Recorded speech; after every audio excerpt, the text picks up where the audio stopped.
nữa. Không thò thì không giấu được đâu. Không ấy phải đào sợi nó xích vào đấy đi.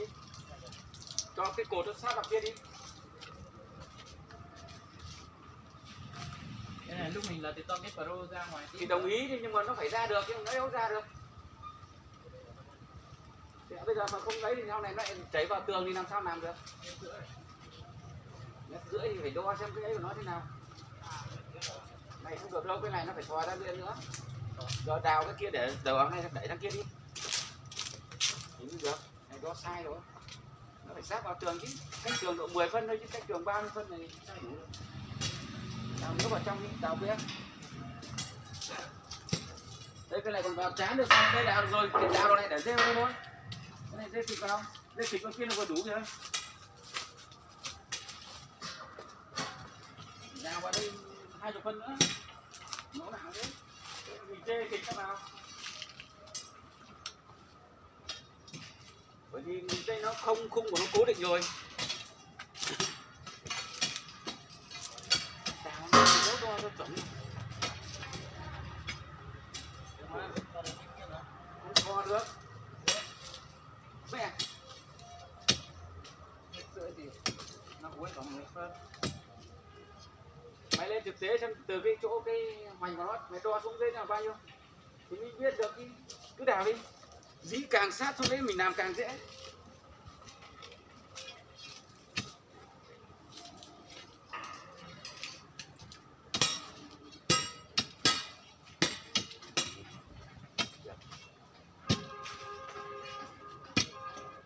Xem cái chỗ cái vết cắt của mình đâu.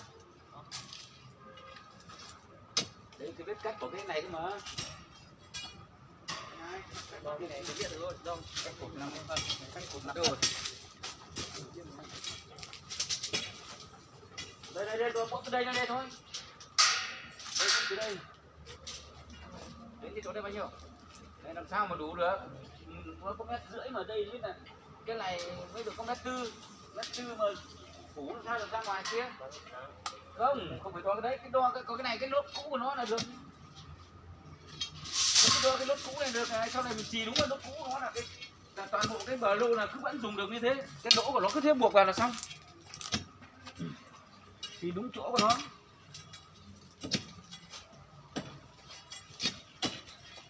Đây thì cái đo này là biết sau này mình xì là xì đúng vào cái điểm này của nó.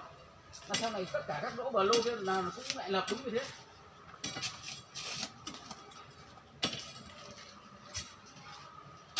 Đây nó có thì đây cái kia có 1,4 mét mà của nó mất 10 phân phủ kia thì đây nó mới vừa bắt đầu mới vào đến đúng của nó. Này ra phải được vào ra ngoài phải 20 phân đó. Toàn bộ có phải ra lại 20 phân cũng được. Vấn đề đằng kia này. Ở đấy ở kia còn bộ đó tiệp nào nữa không nhỉ?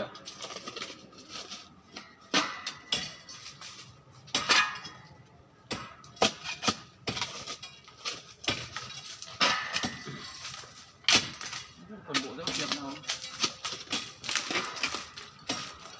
Thấy bộ giáo tiệp ở đây sẽ làm được.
kiểm tra hết được cái em nào nhé.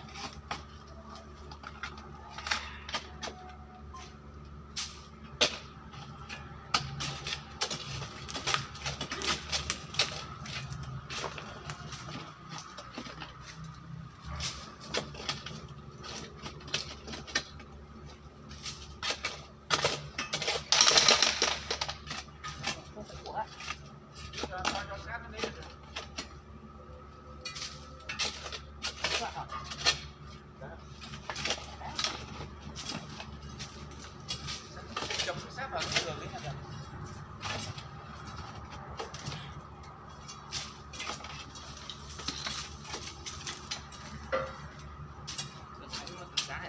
Cứ sát vào, đào cho thật sát vào. Đừng càng sát vào ra vô để tốt với nhau. Đào đi đã, đào cho sát vào đã. Đấy, này thế mới đẹp. Thò ra mới là đẹp. Mẹ mưa nó mới không hắt vào trong nhỉ. Được rồi. Đấy nếu thò ra thì tốt quá. Thôi được rồi, được rồi. Đấy, đây kiện cho sát vào đây cho tốt. Đẹp. Yêu là để không cho nước vào đấy mà đấy.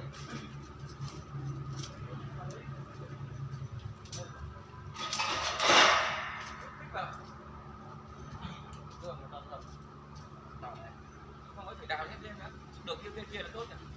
Đấy, phải được như cái kia, cái này phải ra được nữa. Cái này đào ra đấy, cái này phải kê lên, sẽ tắt nó dốc ra đấy chứ. Kê lên, đây, đào lên hết rồi. Đây, được chưa?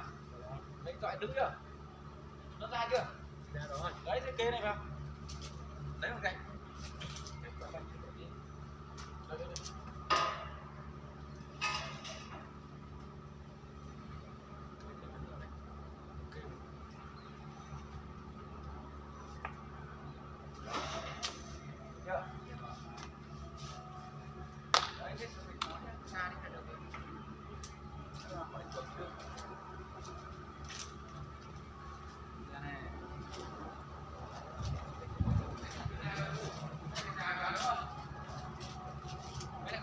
Đào nữa còn để nó ra như cái kia kìa.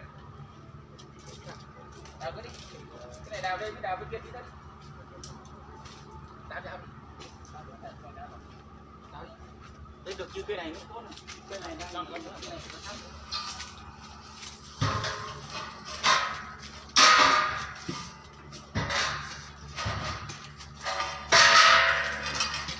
Cho sát đấy. Chưa? Cái này phải đào nữa đi này, đào tận đây thì đừng chốc đấy chôn nó. Nó béo thẳng. nó phải xay cũng lại theo Xây đéo vào nó là thôi.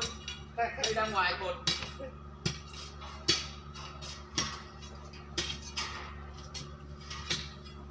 xem nó xong ở bên đấy không? Đấy, bỏ đây. Đấy. Lúc đó đất đá nó là gì? Nó con nữa. Cái gì? Năm thằng kia còn đào với cái đào để dê cà sát đấy không? Chốc nữa ngồi nhá kia xì đầu kia trước.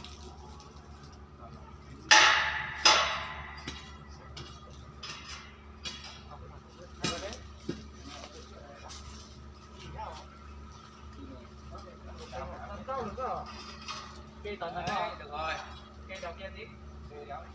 Một góc một đầu kia. Cây đéo. Được rồi, nó còn đấy được rồi đấy. Cái cổ này đào sát kia đi.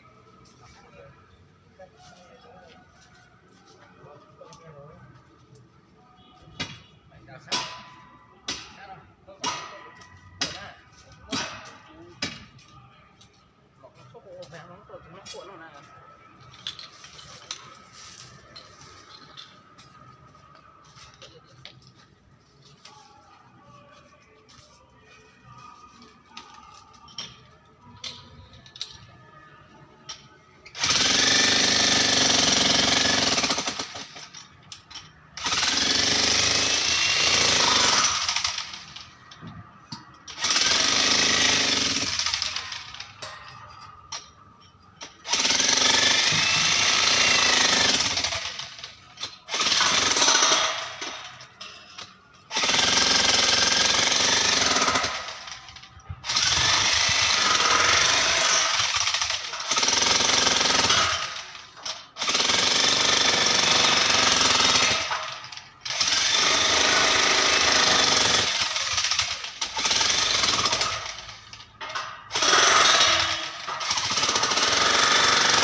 luôn.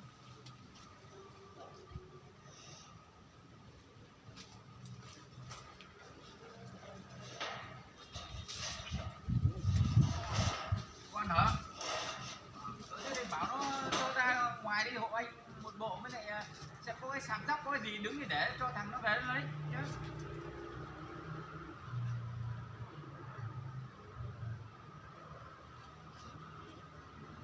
Có gì đây? Ơi.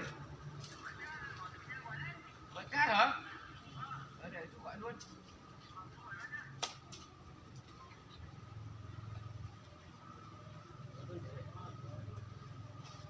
Một thằng phóng xe về bên kia lấy cái bộ giáo tiệp, với lại mấy cái giáo đứng.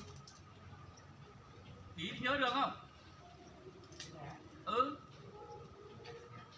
À, không chị Trinh đi đi. Hả? Đấy, về đây đấy. Ừ. Người ta gọi điện về nó có giờ nó bỏ ra đấy cho mày. Lấy mang cả một cái xe rùa đi nhá. Xe rùa đấy nó xong rồi đấy. Mang một cái lên được rồi. Nhớ kiếm cái sạp dốc đứng nhá. Bác bộ giáo tiệp để sạp dốc đứng lại.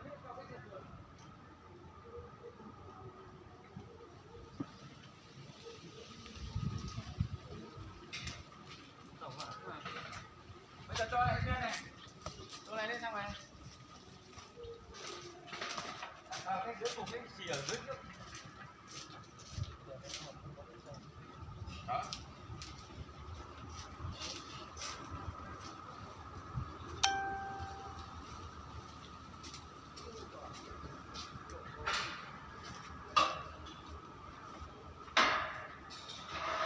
Ngồi lên cái cột kia kìa, chuyển sang cái đấy này, đúng với cái của nó nhá. Không, cho lên cơ, cho lên xong để chuyển mát mới chuyển ấy vào xong rồi gì chị đi.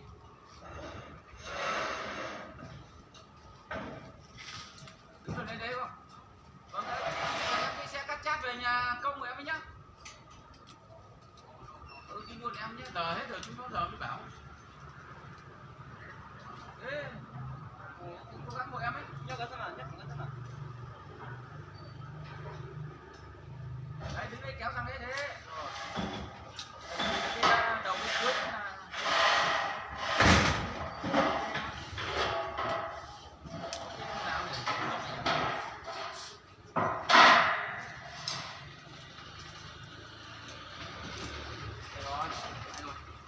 Đây bây giờ chú ở dưới chú gọi cho. Đây chú dặn này.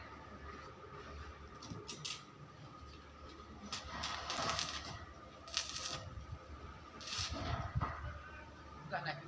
Nhớ cái lốt của nó xì chỗ nào thì đặt đúng cây đấy vào đấy nhá, kể cả cây giữa cây nào cũng thế nhá. Nó sẽ chuẩn. Nên xì cây này trước. Đấy chắc là ok. Ở chưa? Gì đấy? Cái đấy cứ để ngã đấy kệ nó. Rồi, chưa động gì nó cả. Mày để đứng được ra đầu kia tốt hơn nhỉ? Để cho cứ rồi đấy. Đấy cho cháu lên cho treo lên cái này là được. Rồi. Đấy phát thằng ấy trong chảo cột kia xì ở cái cột đầu tiên kia.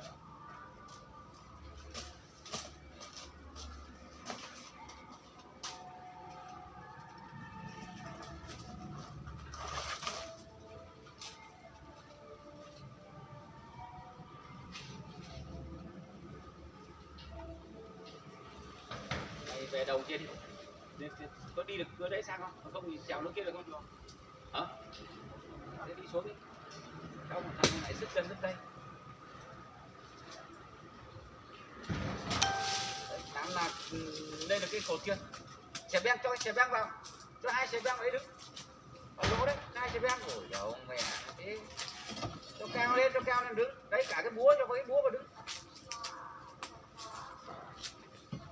Xong chỉnh cái kia vào đúng cái mạch của nó. Cái sáng mình cắt chỗ nào giờ xì đúng chỗ đấy nhá, chú nói nhá. Sáng xì chỗ nào giờ lại đúng chỗ đấy.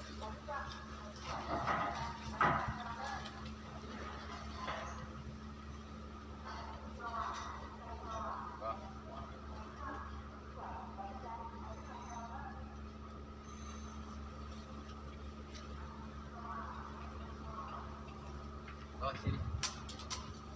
Cái đấy đặt đúng vào cái chỗ đấy nhá.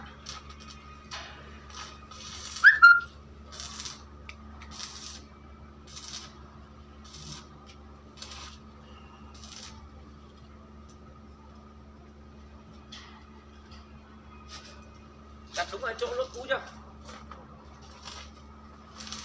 Ok, đồ đủ. Đấy. Được rồi.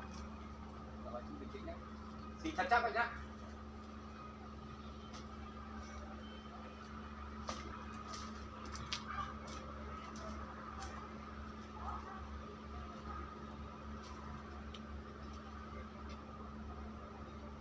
Thì nó chắc luôn rồi.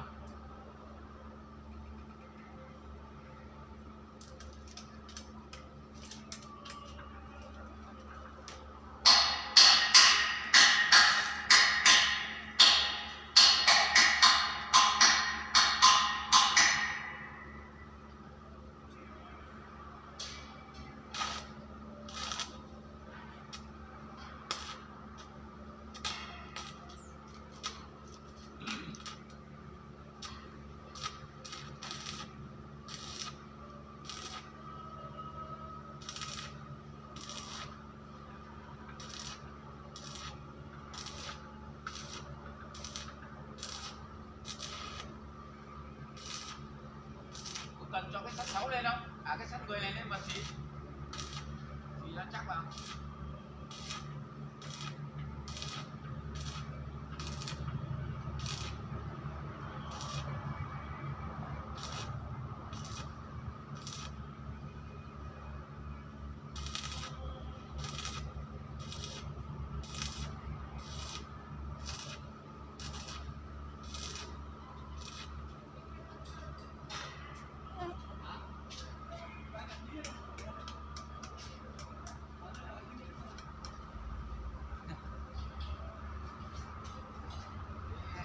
Bắp này anh tự lấy ra hay là anh mua?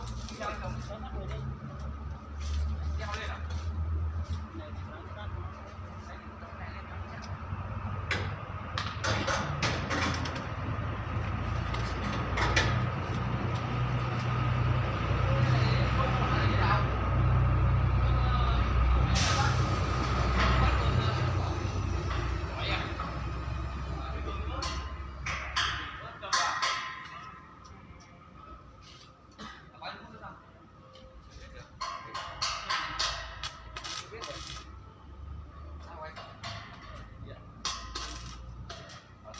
Sửa đi, sao điện làm cho tối.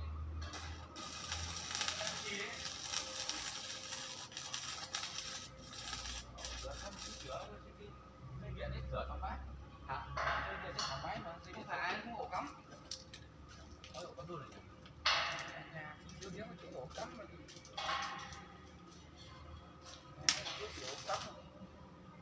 Mình chỉ 3 vì là xong rồi. À vâng, thì xì hết cái này đi. Ừ, chứ là Vâng. cái này Quay vào. Đâu đấy con đổ cái này. ba cái này thì nửa tiếng nữa thì mình điện. Có được làm hết rồi đi. Phải xì đi chả mấy. Hả? Có lúc xì đi chả mấy. Ở đây bây giờ xong rồi đi xí nhanh cái ba cái này. Xong mấy là quay vào đảo. Đổ lên. Đào mỏng là xây được mai xây. Đứng đầu ấy xong các ngày xong rồi thì bắt đầu căng dây xây. Thiếu mai mua. Cái này ba thanh này là hàng là xong rồi đâu. Tất cả có 4 thanh thôi. Thì nửa tiếng là xong.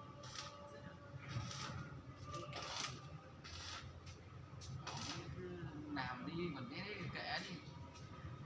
Mình hết điện mình làm.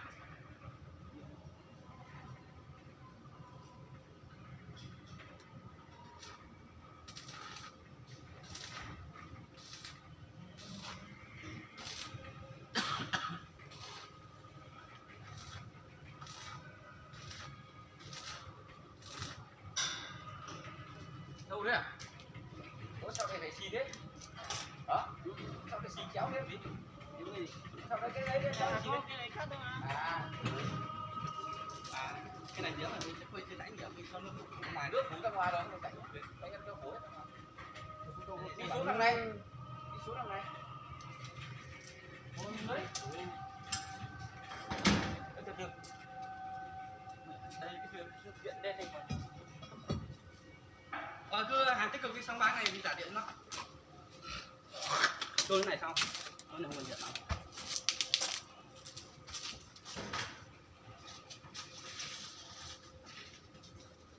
Đâu ạ, đây là tôi.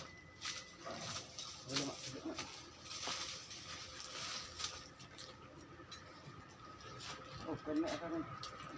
Quên gì? Cái sắt á. Sắt thì thiếu gì? Không bảo to hết thì Không, cho cái xì với cái ấy đã. Mày sang kia mày giữ cái kia, cột kia cho nó im đã. Chạy sang kia tí. Rồi, cầm lấy đâu, cầm cái đấy đâu.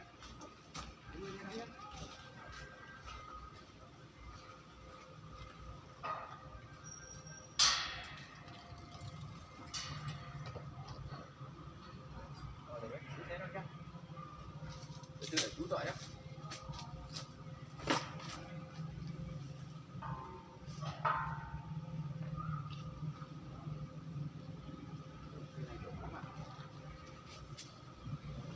Cái này kéo người này, cái này ra đây đi rồi. Nữa này. Sang mai mình vẫn có chỗ xây ấy là được. Kéo ra từ đây. Đấy.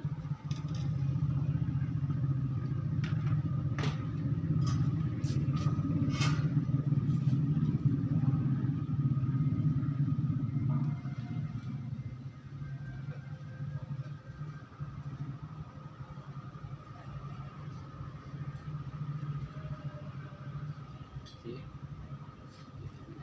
Xây gì mà.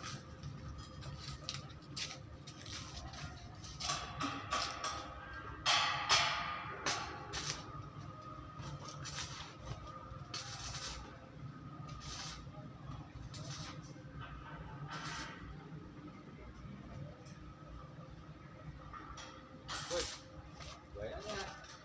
Thì cái sắt về nó vào cái trụ này để nó đứng cố định gì cả.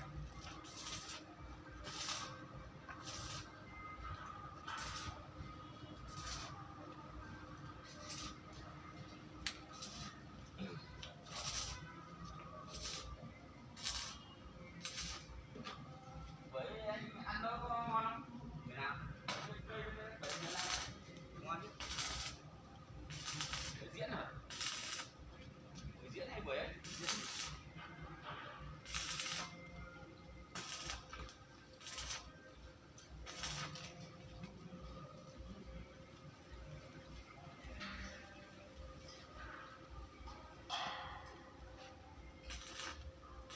Đây trong đây là tùy mà. Ăn theo.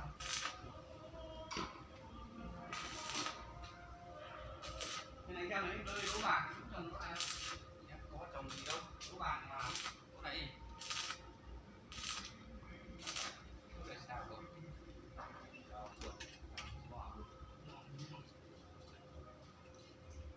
Đấy, nó bằng.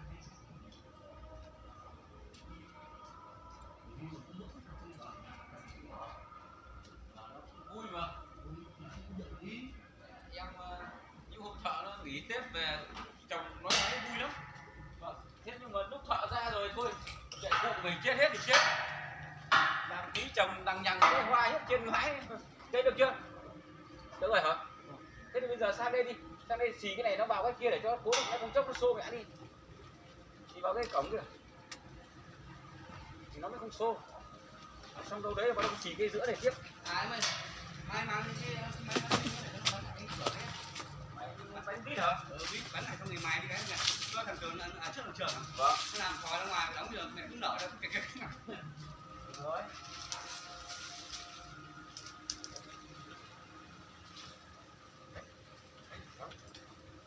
Mang cái xẻng beng sang đây.